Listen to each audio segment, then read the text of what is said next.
that point. So, Mr. McLean, you're up first with 6 minutes.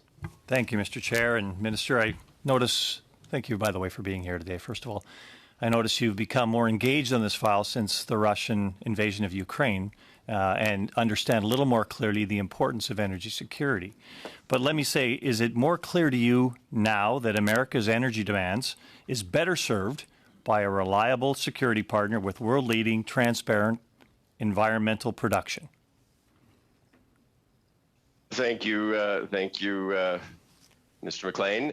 And certainly I have always been engaged on this file. We have been working very hard to ensure that we are developing a clean and prosperous future for Canadians that includes abundant and secure energy sources. We've certainly been working very hard with the Americans, our American friends, on that over the course of the past number of months. In fact, I was in Washington last week to meet with the Department of Energy, with Secretary Granholm, and with officials at the White House on exactly that.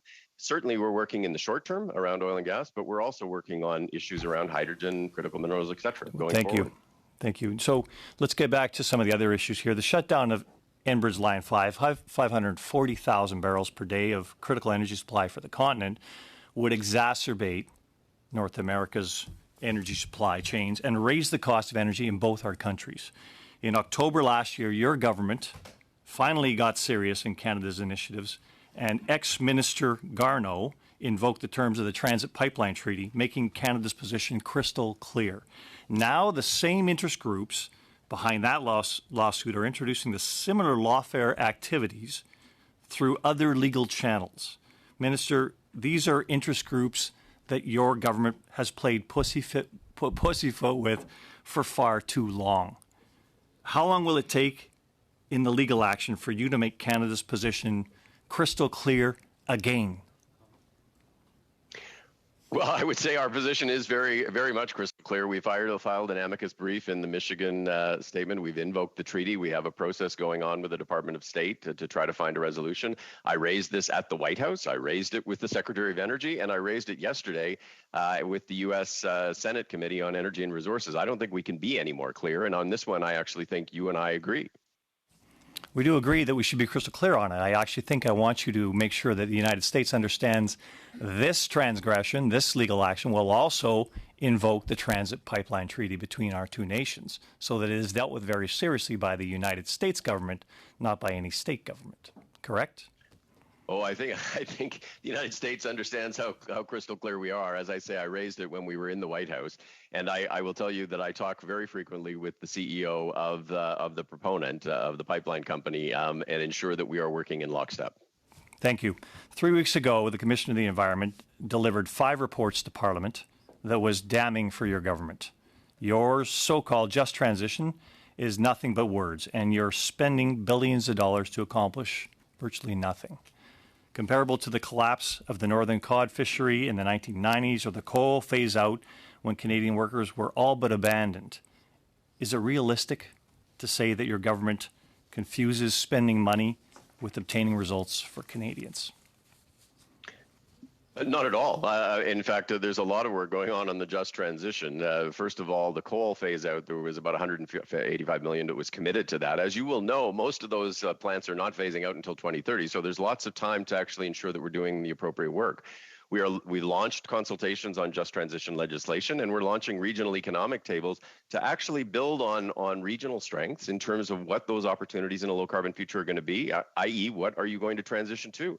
And that is exactly what is ongoing, and it's absolutely on track. Well, that's not at all what the Environment Commissioner says, because he goes further in analyzing the role of hydrogen in Canada's GHG emissions program. He says that Environment Canada and National Revenues Canada, your department, differ on the reductions associated with hydrogen's advancement, 15 megatons versus 45 megatons. So a factor of 3, we'll say.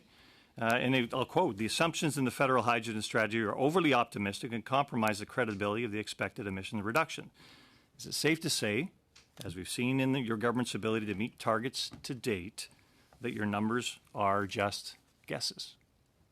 No, it's not. And in fact, I would say to you, the numbers that Environment Canada did were focused on one application, and they were about a conservative estimate about what could be accomplished, and that was incorporated into the emissions reduction plan. The Natural Resources Canada figures were what's called a full potential, and you as a business person would understand what a full potential is, which is you look at everything that could possibly go right and what is the absolute most that you could do. And that is essentially setting an orientation. But we certainly didn't include that in the emissions reduction plan. It's exactly the way a private business would actually run its business. Actually not, but it goes on to quote that Canada Actually, has it is. consistently failed to meet climate targets despite numerous plans and commitments. So this is something your government has failed at repeatedly as far as hitting targets. Saying targets is one thing, but hitting targets is a result, Minister, that you have not delivered, or your government has not delivered to this point in time. That's not true, Mr. McLean. That is true, and I think you know it. So it's my turn to ask questions here, Minister. Can I ask a final question? I've got half a minute left here, Minister. Minister, I've got a question here for you. You haven't hit a target yet. Just one at a time, please. And Mr. McLean, I'll go to you just to finish off here. Okay, Minister, I guess the final question I'll have is you're finally on board with getting some trees planted in Canada. This was a commitment your government made 3 years ago to plant 2 billion trees, and you're planning to plant the first 30 million trees this year. I'll tell you, you've watched your plan step out 2 more years to plant 2 billion, but you're not going to meet that target either. You and I both know it. So what's taking so long, and why are you so bad at making plans and then meeting the objectives of those plans you announced to the Canadian public? I have never understood why these kinds of discussions have to be so confrontational. Look, you know just as well as anybody that growing seedlings takes 2 or 3 years. The 30 million trees essentially that we will have planted this year were the product of actually going out and finding excess trees. We have been planting those seedlings through the various agencies that exist, and we've been very public that the numbers are going to ramp over the next number of years, and we're very comfortable that we're on track to hit the 2 billion trees. And with that, we're out of time for our first